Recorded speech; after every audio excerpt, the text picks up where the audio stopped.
Very good morning, students. I hope you all are very fine. Okay, in last period we have summarized this poem, A Legend of the Northland. Okay, now I am going to explain reference to the context. It means stanza wise explanation. Okay, so pay attention.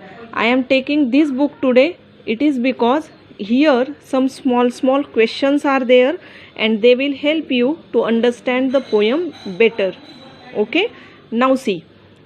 Away, away in the Northland, where the hours of the day are few. Away in the Northland, where the hours of the day are few, and the nights are so long in winter that they cannot sleep them through. Okay, away in the Northland, at a very far away from Northland, where the hours of the day are few and nights are, as I have summarized these lines, and the nights are so long in winter that they cannot sleep them through. Okay, these 4 lines you can understand. I have already summarized that the people whole night the people can't sleep because the nights are very long in winter. Okay, now see questions. Which place is discussed in this stanza? Northland.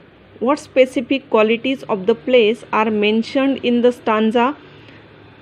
The qualities are hours of the day are few and nights are long in the winter. Okay, hours of the day are few and nights are long in winter.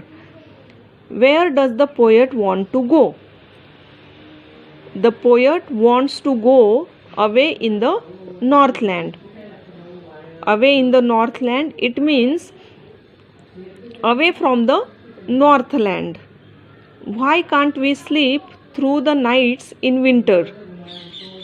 In winter, the nights are so long that we cannot spend them in sleeping. Okay, so these 4 lines and these 4 questions are there. They are very useful for reference to context. Now stanza 2. Where they harness the swift reindeer. Harness here it means fasten. So strap and fasten. To the sledges when it snows and the children look like bears' cubs. Sledge here means the cart with full of ice. Okay, and the children look like bears' cubs in their funny furry clothes. Where the sledges ice cart will be when it snows, there will be an ice cart and swift reindeer. Okay, reindeer should run the ice cart and the children look like bear's cub. Where the poet want to go, there where the children look like bear cubs in their funny and furry clothes. Okay, funny and furry. You know furry means covered with fur. Okay, now see. As I have summarized these 4 lines also, now see the questions.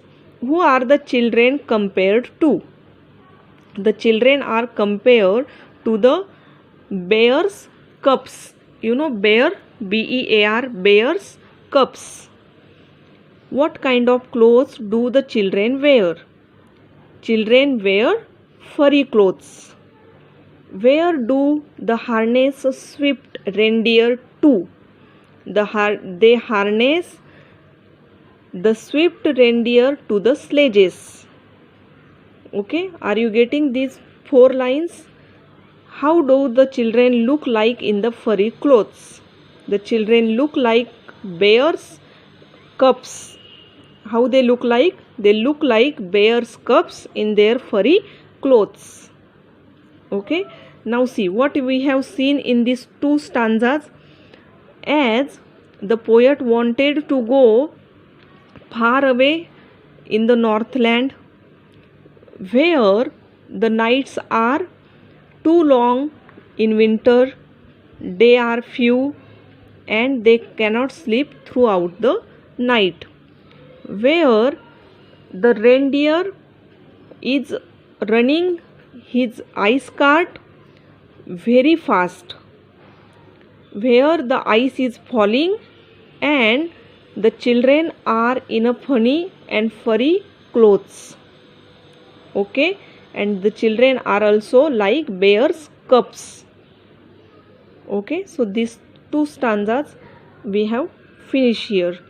Stanza number 3. Now see, this poem is very important for reference to context. They tell them a curious story. I don't believe it's true, and yet you may learn a lesson if I tell to you.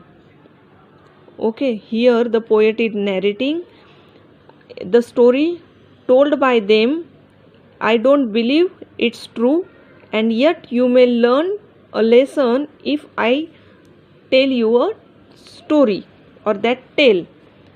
उन्होंने मुझे जो story बताई, it was, I don't believe it was true, but अगर आपने, if you believe, अगर आप विश्वास रखते हो, if you believe, you may take a lesson. Okay, now see 4 questions of this stanza. Why does not believe in the story? Who does not believe in the story? The poet does not believe in the story. Why does the poet narrate this tale? The poet narrates because it has a moral lesson to be learnt for the listeners. The poet does not believe in the story, but still he believes. Still he does not believe, but still he narrates. Still he narrates because it has a moral lesson to be learned from the listeners. Whom is the story told to? The story is told to the children. Okay, whom is the story told to? The story is told to the children. Who are they in the first line? They are the local people of the Northland. In the first line, as we have also seen, they tell them a curious story. Here they, it means the people of the Northland. Okay, so we have finished 4 questions here, and now stanza 4th. Once when the good Saint Peter lived in the world below and walked about it, perching just as he did, you know. Once when the good Saint Peter lived in the wood below. Saint Peter, Saint means a holiness, who teaches us holiness. It means Sant. What we say in Hindi, he is a Sant, Saint Peter. Once when a good Saint Peter lived in the world below. He was lived in the world below. It means he was live in this world. He was a saint, but he was living in this world. And walk about perching. Perching means to give something religious speech. Okay, perching. You know, perching of the saints, है ना? Who gave us religious speech? Saints only. Just as he did, you know. और जैसे ही वो थोड़ा आगे गए तो उनके साथ क्या हुआ? Let us see. Now see the questions. Who was Peter? Peter was a saint. Okay. What did he do? He used to preach. What did he do? He used to preach. Where did Saint Peter live? Saint Peter lived in the mortal world below heavenly abode of God. Where did he live? In the mortal world below the heavenly abode of the God. Who did Saint Peter perch to? Saint Peter perched to the people of the world. Where did what did say, who did Saint Peter preach to? Saint Peter preached to the people of the world. Okay, so we are going to stop here.